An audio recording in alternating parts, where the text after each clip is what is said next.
What is up, guys? Welcome back to another video. I just want to thank everybody that got us to 2,500 subscribers. That is a major plus. Woke up this morning and I looked at my phone and just saw it, so thank you guys. Oh yeah, I'm also in my Spanish show shirt because I'm getting ready for work. I gotta go in like 30 minutes. But for this video, we're actually gonna be doing a Q&A, and I actually have a couple of things I want to let you guys know because there might be some changes going on. I don't know, it just depends on how my cards are being played. So we're gonna take a step forward, and a lot of you guys are probably not gonna like it, and a lot of you guys are probably gonna like it. But so the other day on Instagram, I posted a picture and said I'm gonna be doing a Q&A soon, and we're just gonna go down the list and we're just gonna go from there. So the first one is from JDM_hustle, and this guy asked me, have you ever thought about getting rid of your SI, and if you have, what car would you get to replace it? To start off on that, I would personally want a Ford Focus RS just because it's 4 doors, it's a hatchback, and it's 350 horsepower, and it's still a stick shift, and I just love how they look. Just the other day, I actually went and looked at some in person. I looked at the price tag and I was just like, yeah, that's not within my budget range. I would love to have a Ford Focus RS just because I've heard a lot of good things about it, and it's actually one of my favorite hatchbacks out there. And I really love hatchbacks. So I would personally get a Ford Focus RS, but if you guys have been following me on Snapchat, you would know that's not gonna be the car coming up. You would have an idea of what is a possible car that's gonna happen. I, for once, just wanna start off by saying, I love my car and I love the SI models. I'm not gonna be leaving Honda, just throwing it out there. Next question, Eddie the Fatty. Planning to do any more performance mods besides the cold air intake, maybe bigger throttle body and spacer, manifold and injectors? I was, but now because I have an opportunity to do something else, I might not even be working on the car anymore, and you guys will understand later on in the video. Royce FG2, the homie, asked, if I had 10K budget, what mods would you do to the SI? First of all, I probably wouldn't bag it. No offense to anybody that's bagged on there, but I like function over form. And yes, with airbags you can raise it up and down, but I would probably get some really expensive coilovers. I would build the engine, and I would go big turbo, and possibly even go with a custom body kit for it. That way I can either give it some fender flares, or I'll look into Kevman's new wide body kit for the FG2s. So that's if I had the 10K budget, but I don't, so that answers your question right there. High Beams crew, are you a stance or track type of person? Track. I love the way stance cars looks, but again, I'm one of those people that loves function over form. I would rather track the car than to go park it in a parking lot. And no offense to anybody that does that. I love the way both cars can look really great and aggressive, but to me, I would rather be the person that tracks the car than to stance it out, especially if it's my daily. Julio, I hope I pronounced your name right. How much did you buy the SI for?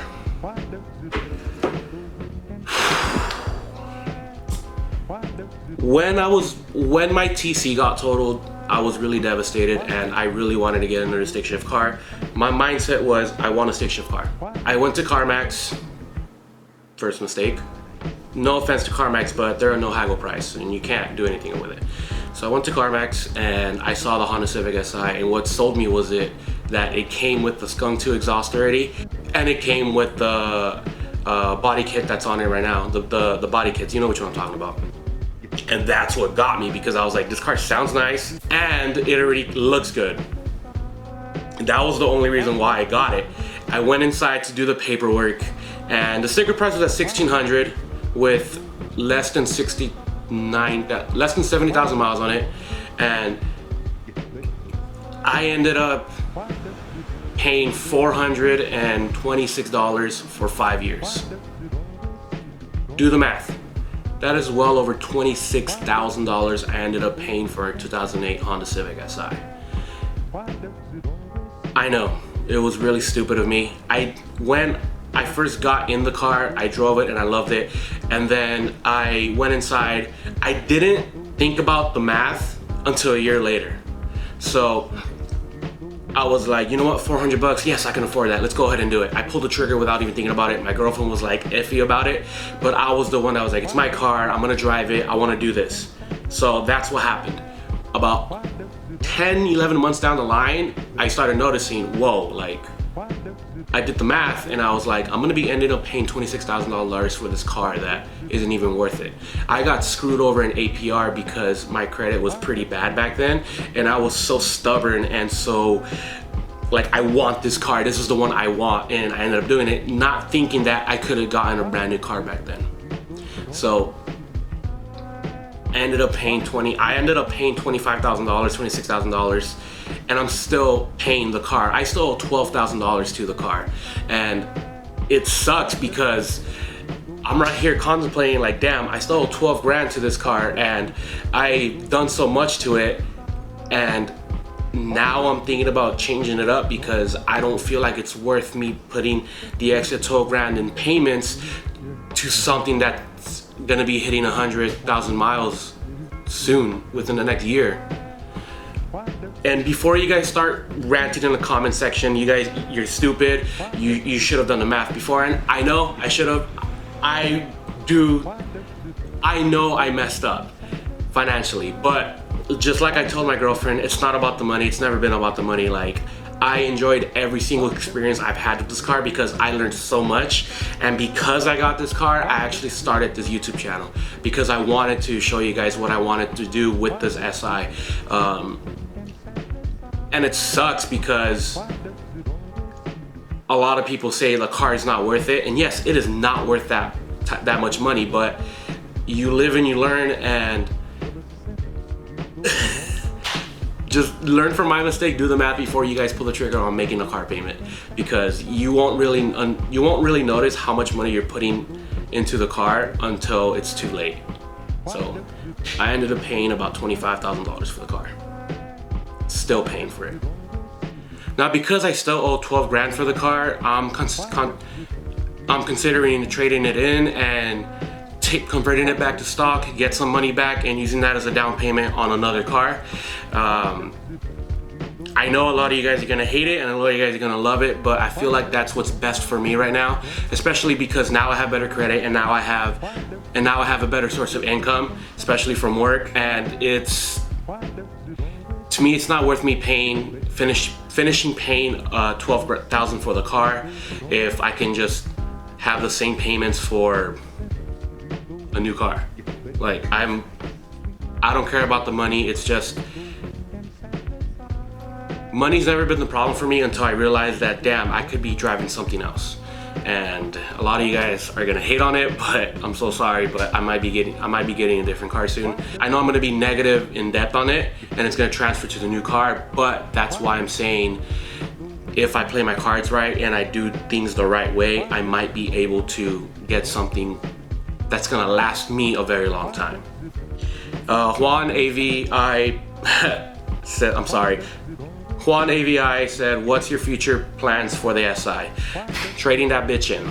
Alcala MD12 asked, what does your forever car look like? I don't know, because I like cars way too much to say this is the car I'm gonna keep forever. I have a lot of cars in mind that I want to own someday, but I don't have a forever car. Like, I just don't. Like, that's like saying what kind of cereal you're gonna be eating for the rest of your life. You're gonna switch it up every now and then. So Alcala MD12 again, if you were to choose one car for everyone to drive, including yourself, what would it be and why? GTRs, because GTRs are badass. What are your goals for this channel? Would you still just keep it as an SR, or would you be showing more cars? I'm still gonna be keeping it in SI. So that should give you guys enough hints of what car I'm looking into.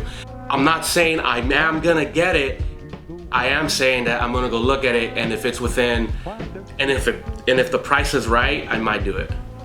And to answer the rest of the question, or would you be showing more cars? I'm already showing another car. I have Victor's Scion FRS. I have my girlfriend's Scion TC. Eventually, I would like to get a sidecar down the line as kind of like a project car, but to have a specific project car right now in mind, I don't know. Rando Alien _ FG2 asked, best 4-cylinder car ever made, and V6 and V8. Are we talking about naturally aspirated, or are we just talking about turbo or supercharged, like, or just in general best 4-cylinder V8 and V6? I'm gonna go based off of my favorite cars off of that, because mine are just an opinion and these are what my favorite cars are.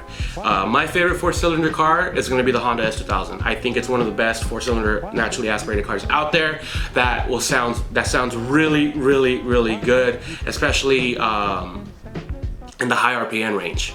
V6, I'm gonna keep it all naturally aspirated, and I'm gonna say a 370Z because the VQ engines just sound really amazing when it's done right to the car, and that is actually my favorite naturally aspirated V6. And V8, if you guys know me pretty well, I'm a huge fan of the Mustang GTs. I'm actually gonna be going with the Mustang GTs because I love how the Coyote engines sound, and I prefer a Coyote engine over a Hemi or a Chevy engine. So I've never owned one, but I would prefer a Mustang over a Camaro or a Challenger any other day, unfortunately. But yeah, guys, I know this is gonna be a wow, like that's really what happened. Like, yes, that's what happened. So I hope a lot of you guys understand that I made a mistake and I'm living for it, and it's not a life-threatening mistake. It's just one of those like, damn, Tony, you really paid this much for that car? Like, you're dumb. And yes, I am. But do I regret it? No, I do not. Because again, like I said, if I never would have gotten this car, I would have never experienced everything hands-on, and I probably would have never even started this YouTube channel. So there you go. I'm actually gonna be going to the dealership tomorrow to go check it out in person and actually play the numbers right. If I do decide to get the car, I am partying out the car. But yeah, again guys, this doesn't mean I am going to be getting another car. It just means I'm gonna be looking into it, and if it feels right, I will be getting another car. So I hope you guys do understand, and I hope this actually brings more audience to the channel. That way I can have more content for you guys, because the 2008 Honda Civic Si is such an amazing car, and again, I don't regret getting it, but I feel like for my age, and I need something a little bit more reliable, especially if I have a couple of things wrong with the car. I'm not expecting to get 12,000 out of the car. I already know that. I know I'm gonna be negative in it. I will let you guys know what car it is going to be very soon, if I do end up pulling the trigger or not. Regardless, I will be sharing that information with you. I hope you guys liked the video. If you guys are new to the channel, please subscribe. It really does help your boy out. And then stay tuned for other videos. Until then, you guys have a good day. Stay classy. Peace.